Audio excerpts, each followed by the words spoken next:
I was 11 years old on holiday with family and friends. We were all out in the sea and a couple of my cousins just held me underwater and just held me underwater and held me underwater and held me underwater, and I can still remember that feeling of I'm gonna die. I was taking in water and thinking I just can't breathe, I'm gonna die, that's it, I'm done. And they eventually let me up. It seemed like hours and hours that I was under. I'm sure it wasn't, I'm sure it was a matter of seconds. But I remember coming up just coughing and spluttering, and everybody was just laughing, and that almost was worse than having been dunked. And I'd only just learnt to swim with school, kind of. I literally just got out, went to my mum on the beach and just cried. I just flat refused to go swimming again, and didn't go swimming for about 20 years afterwards. I always remember thinking, I wish I could swim. I want to be able to swim, I love the water, especially when you're in a hot country and you get in and just that cooling effect. And it's really relaxing. And you see people just looking really chilled and relaxed, and just always that feeling of, I'll never be able to do that.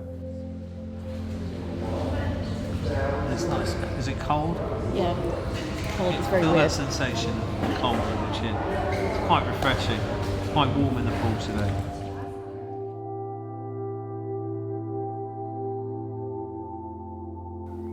I think my greatest fear in the water is that I'm going to go under and that I'll swallow water. And that I know that will take me straight back to when I was 11. I've never spoken to anybody about my fear. It's a hard enough thing to admit that you've got a fear of something anywhere without telling other people because of fear of ridicule, or even friends and family would say, oh, for God's sake, just get in, just do it, just get on with it. And there's a huge lack of understanding, I think, for what that feels like if you've never had that. If you're scared of spiders, it's acceptable to say that and you go and get therapy for that, whereas I think, well, the British, you just kind of stiff up a lip, you get on with it, and you take your kids on holiday and you sit by the pool and watch them having the fun. It's almost like as an adult you're not allowed to have fun in the water, or you don't kind of matter as much. And the older you get, the harder it is to actually say, yeah, I've got an issue. I remember I can see in my head being under. I don't know even whether I had my eyes open at the time, but I remember that, and I remember that feeling. And I remember coming up, I remember gasping for air, and my cousin's laughing. That's the thing that every time it's like it's here. It's really, really, really quite powerful.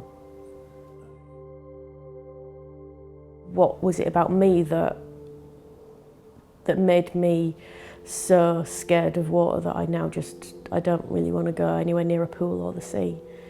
It makes me ache when I can't get in the pool with my cousin's kids and sit there having fun and I'm missing out.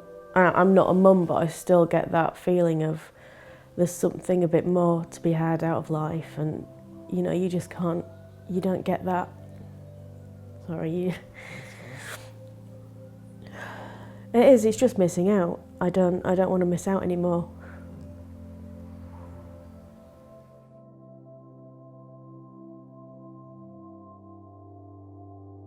I have since spoken to my cousin who a couple of weeks ago and said, do you realise that I'm going to go off and do this aquaphobic, these sessions on aquaphobia? And he said, oh, why? Well, when did that start? So I told him when it was and what it was, and he was really shocked. He said, I don't even remember the day. I don't remember ever having done that to you. It's just so unconscious.